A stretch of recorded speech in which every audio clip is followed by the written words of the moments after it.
સદગુરુ મહારાજની જય. તમે બોધ લીધો એને કેટલોક ટાઈમ થયો હોય કમશીભાઈ? તો 10-15 વર્ષ થયા છે. 15 વર્ષ 15 વર્ષ થયા, બરોબર. આત્માની ઓળખાણ થઈ? આત્માની ઓળખાણ તો થઈ કહેવાય. હા, બરોબર. એટલે તમે આત્મા છો કે આત્માને જાણવા વાળા?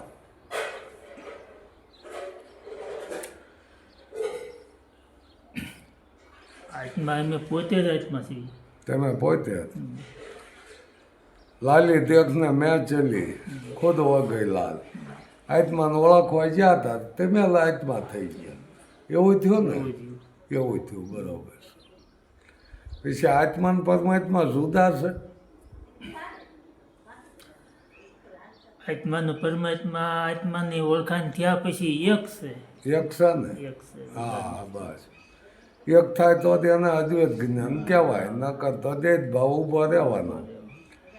પછી આત્માને ઓળખ્યા પછી ગુરુ શિષ્ય એવું કઈ રહે? કોઈ નો રહે. કાંઈ ન રહે ને? કાંઈ નો રહે. એક ડાળે તો પંખી બેઠા, કોણ ગુરુ કોણ છેલ્લા. નદીઓને પાણી દરિયા મળે જાય એટલે દરિયો જ કહેવાય. કહેવાય. પછી આ કાંઈ નદીના પાણી દરિયો કાંઈ જુદા રહે ને એમ કાંઈ ગુરુ ને શિષ્ય જુદા રહેતા જુદા નહીં નો થતા. રહે. અને જુદા હોય તો જુદા દેખાતા હોય તો જ્ઞાન થયું જ નથી, એવું થાય નથી સમજાતું. તો નથી સમજાવું એનો બરાબર. વાત બહુ હારી કરી છે તમે. આત્મા પરમાત્મા એક થઈ જાય, અહીંયા નદીઓનું પાણી દરિયો એક થઈ જાય, અહીંયા ગુરુ શિષ્ય એક થઈ જાય છે. તો પૂજા તમે પૂજા કોની કરો? પૂજા તો આ ઉપદેશ લીધા પછી કંઈક આ ગુરુની યુક્તિથી કંઈક સમજાણા પછી પૂજા અમે પોતાની જ કરવી છે. બરાબર, પોતાની પૂજા કરો, બરાબર. એટલે મારું તો એવું થાય છે કે પૂજા એ પાખંડ છે. પૂજાથી કોઈ કાર્ય થતું નથી, પૂજા કરવાથી કોઈ જ્ઞાન થતું નથી. તમને ભૂખ લાગી હોય તો તમે થાળ મૂકીને પૂજા કરશો તેમ ધરાશો નહીં, એને તમારે ખાવું જોઈશે. તમને તરસ લાગી હોય, જળ દેવ છે તો એને પૂજા કરીએ તમારી તરસ મટશે નહીં, તમારે પીવું જોઈશે, બરાબર ને? તો આપણને જે ઉપયોગમાં આ કુદરતી મળ્યું છે એનો ઉપયોગ કરી લો. પૂજા કરવાથી કાંઈ પચશે નહીં, મારું માનવું એવું છે. ના વાત છે. હે? પૂજા કરવાની કોઈ એવી જરૂર હોતી નથી. કાંઈ પૂજા એ જ પાખંડ છે. આપણા કડવા ભગતે એવું કીધું છે કે કોઈ જરૂર હોતી નથી. પાખંડવાળા પૂંજાણા હાસા જતી જતી સુપાણા. આ જગતમાં પાખંડવાળા પૂંજાણા. એટલે સુપાણા એટલે એ પગે અડવા દેતા નથી.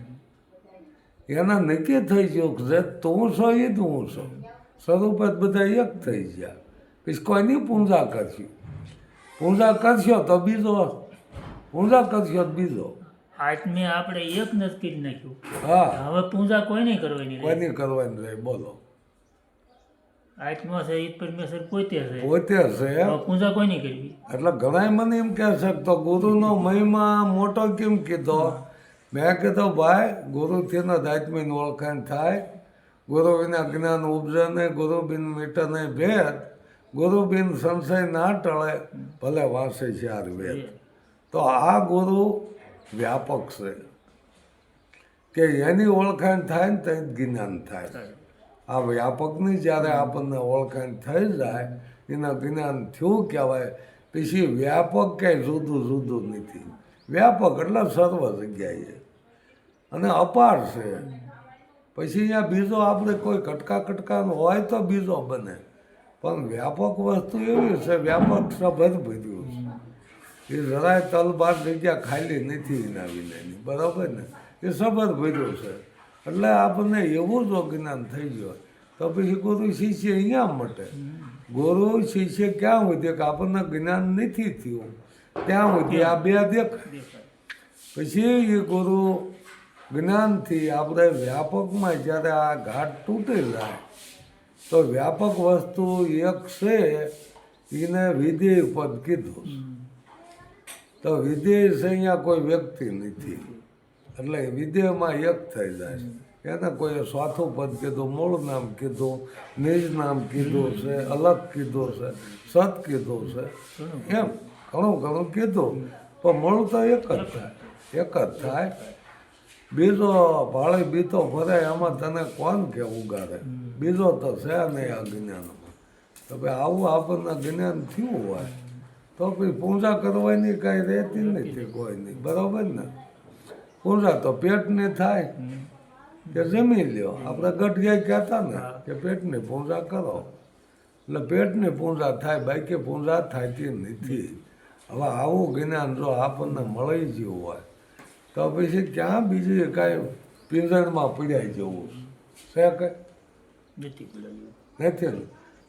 રથારસ વસ્તુની સાંજ જેને જાણી એને કરવું પડે નહીં, બીજું હવે આવો આપણને રથો મળી ગયો છે.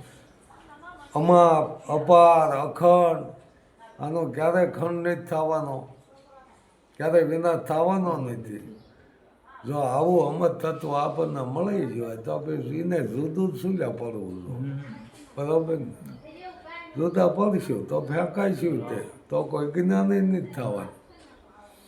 એટલે મળી જવાની વાત કીધી છે સંતોએ, મટી જવાની વાત કીધી છે. પણ અત્યારે તો આ ધર્મગુરુને એક જ રસ્તો, મારે એટલા શિષ્ય છે, આપણો અહીંયા આશ્રમ છે, આપણે એટલે બધું રમાયું છે ને એટલા મારી પાસે આવે છે. પણ જ્ઞાન દેવું હોય તો એને બીજા ધક્કા ભૂલ્યા ખવાનો, જેમ છે એમ સમજાઈ દો, બિચારાને ખોટું ધારવાનું. ગંગા સીતીમાં એ નથી કીધું કે ભાઈ અભ્યાસ જાગ્યા પછી જ્યાં ત્યાં ભમવું નહીં, મેળા મંડપ કરવા નહીં, આ છે અધૂરિયા. તો આ જે મેળા ગરુના થાય એમ આપણે માતાજીને માંડવા નાખતા, પણ એ બંધ કરીને હવે ગરુના મેળાવડા, તો હું એમાં ફેર પડ્યો. ઓલી માતાજીને પેટલી મૂકીને હવે ગુરુની પેટલી પકડાવી, તો આ તો પૂજા ચાલુ જ નહીં. તો એમાં ફેર શું પડે ને એમાં હું આપણને જ્ઞાન થાય? કઈ ફેર પડ્યો નથી, કાંઈ ફેર પડ્યો. ઓલા ફોટા ઉતાર્યા હતા, ગુરુના ફોટા, એટલે ભાઈ ગુરુ ફોટામાં નથી આવ્યો. ફોટામાં જો આવ્યો હોત ને તો મને ફોટામાં લઈ લીધો હોત કે જો આવા કહેવાય. પણ એ વ્યાપક છે એટલે એ ફોટામાં ન આવે. કે ઘાટ હોય ને તો ફોટો આવે એનો, બાકી આનો કાંઈ ફોટો આવે એવો નથી, કોઈ જેવો કેમેરો નહીં. પણ જે આપણને ઓલું ભણાવ્યું છે ને અગાઉનું એ નથી ભૂલ્યા, જાતું નથી, એ જાતું નથી. એક ભાઈ દોકડ શીખવાય છે, દોકડ શીખવાય છે ને તો કે હું લ્યો શીખવાડવાના કે 3000, તો કે મને થોડું થોડું આવડે તો કે 100,000, કે થોડુંક આવડે તો 100,000, એ કે 3000 એ ભૂલાવવા અને 3000 પાછું નવું શીખવાડવાનું. એટલે જે આપણે ઓલું જૂનું જ નથી ભૂલ્યા નથી, એટલે નવું ક્યાં શીખ્યું? હજી તો અધિકારી હોય, ગુરુ જ્ઞાન દેતા હોય, છતાં એ સપટીઓ નખાવતા હોય, દાણા જોતા હોય, તો પછી આમાં ક્યાંથી અંધશ્રદ્ધામાં બહાર આવે? પોતે જો અંધશ્રદ્ધામાં પીડ્યો હોય, પોતે જો એ મૂર્તિઓની પૂજા કરતો હોય અને પોતે ધીમા રહીશો પૂછ્યો રહેતો, એમાં એ શું આપણને જ્ઞાન દીશે? એમ આવા અખા ભગતે કીધેલું કે ગુરુ કર્યા ગોકળનાથ, ગઢા બળદને નાખી નાથ, ધન હરણ ધોખો ધરે એ શું કલ્યાણ કરે? તો અત્યારે કે દક્ષિણા વિના પતતું નથી. દક્ષિણા આમ ન પતતું હોય તો જ્ઞાન કે જ થાય.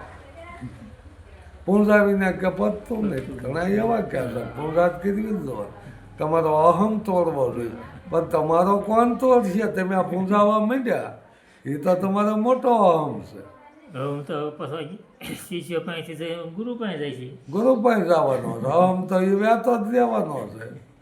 એટલે આવું બધું આડો હોળો કરીને મૂળામાં આ ગાળગ્યો નાખી દે મળે. તમે સમજો તો જ્ઞાન થાય છે. હવે આમાં સમજે જ કેમ? ક્યાંથી સમજે?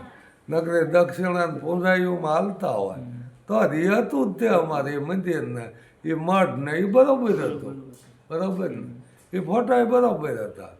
જો તમારે પૂંજા જ કરાવી હોય તો પછી તમે પૂંજા કરતા જ તે હા અત્યારે આ વિધિ નાખ્યું કયો કોયા પકડાયો સિંગડો કોયા પકડાયો પૂંછડો હવે એમાં હું તમે જ્ઞાન લીસ્યો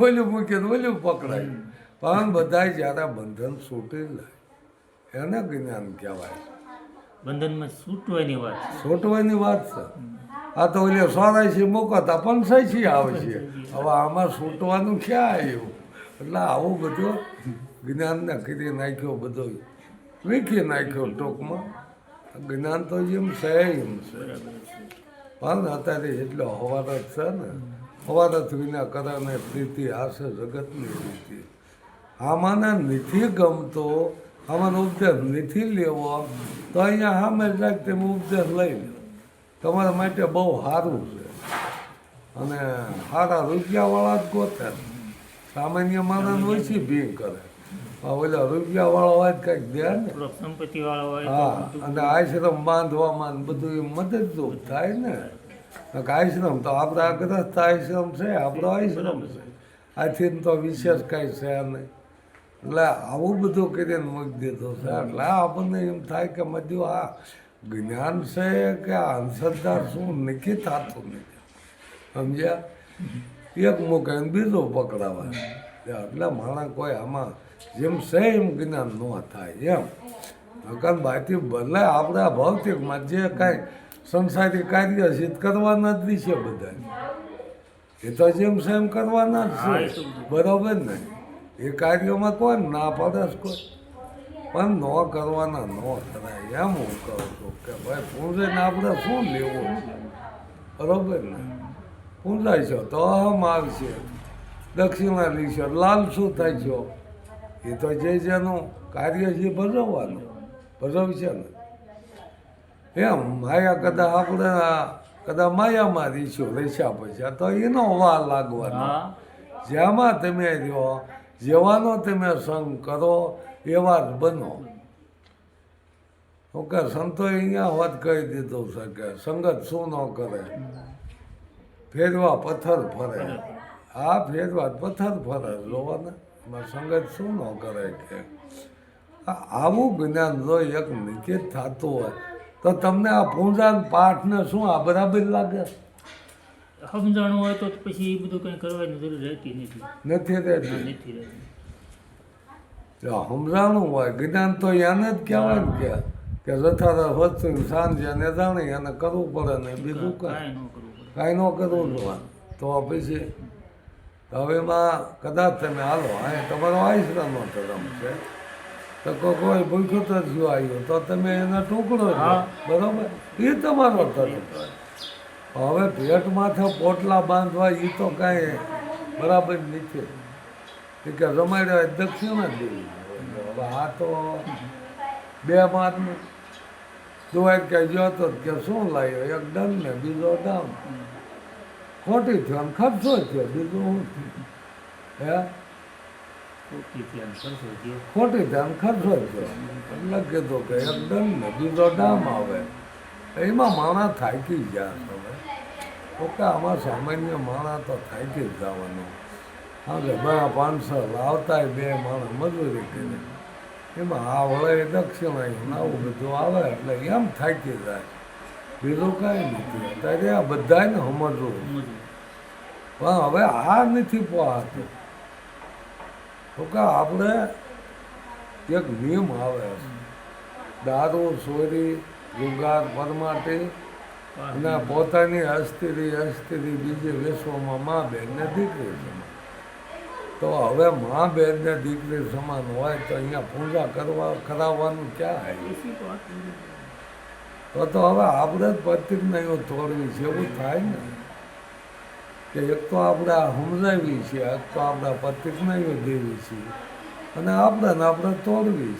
છે એવું જ થાય ને મા બેન ને દીકરીઓ પાસે આ પગ ધોવાય છે ને પાણી પાવાનો મતલબ જ કાંઈ નથી એમાં શું થવાનું છે એમાં કોઈ જ્ઞાન તો નહીં થવાનું જ્ઞાન થતું હોય તો હાલો ને એ કરવી પણ એનો કોઈ મતલબ નથી ને અત્યારે આવા ભયંકર રોગ હોય છે કોઈ ચેપી રોગ હોય હવે એમાંથી તો કોઈ બસાવી શકે નહીં. તો એમાં એ પગ ધોવા જ કોઈ છેપી રોગ હોય છેપી રોગ લાગે. એમાં તો કોઈ ગુરુ કઈ દે ગુરુ બસાવી ન શકે. એટલે આ બધું જે નથી કરવાનું એ ન કરે તો સારું, બરોબર. અને આવું જ બધાય સમજે છે પાછું કે કોઈ આ પગ ધોવાય ને કોઈ જ્ઞાન થવાનું નથી, એ તો બધાને ખબર. થાળ ધરાવા જાય છે શું એ મોતે કાંઈ જમશે? એ જમાડવાવાળાને ખબર છે કે આ જમશે જ નહીં, છતાંય મૂકે છે એટલે પાખંડ કાંઈ છતાંય થાળ ધરાવે કે ભગવાનને ધરાવીને જમાય. એટલે આપણે ગુરુ મૂક્યો ગણાય ત્યાં ખોલા ગુરુનો ફોટો હોય ને ત્યાં થાળ ધરાવીને પછી જમે. ત્યાં હા જવા આ રીતનું કરે ખોટાને. હવે ખોટો તો આપણને જ્ઞાનમાં પાછી આમ સમજાયું કે આ નકલ છે, આ કઈ અસલ છે. હવે આવું સમજાયું પાછી ને એ આવું ઊભું. એટલે આ બધું આમ હાલે છે. એટલે હવે માણસને વિશ્વાસ ઉઠી છે, અને વિશ્વાસ કર્યા જેવું નથી ને. હું તો એમ કહું છું કે વિશ્વાસ ન કરજો, વિચાર કરજો, બરોબર. કોઈ આપણે સાંભળ્યું હોય તો એની ઉપર વિચાર કરો અને પછી વિચાર કરી અને તમે એને પારખો. અનુભવ થઈ જાય તો વિચાર કરશો ને અનુભવ થઈ જાય. વિશ્વાસ નથી કરવાનો, વિચાર કરવાનો છે કે આ હાસું છે ખોટું એ પોતાને નક્કી કરવાનું. બાકી પારધું કોઈને કાંઈ આ જ્ઞાન એમ નથી સાંભળ્યું. સમજ્યા? આ બધા અનુભવ કર્યા. આ ભજન રહ્યા ને એ સંતોના અનુભવ, એ અનુભવ કરી કરીને ભજન કર્યા. કાં સુધી કે આ ભજન થતું જ નથી. સમજ્યા? અનુભવ પોતાની મહેનત જોવે. ગુરુ એક માર્ગદર્શક કહેવાય, આપણને રસ્તો બતાવે. હાલવું તો આપણે જ જોઈશે ને. એટલે મને આવું દેખાય. તમને જે બરાબર છે. સદગુરુ મહારાજ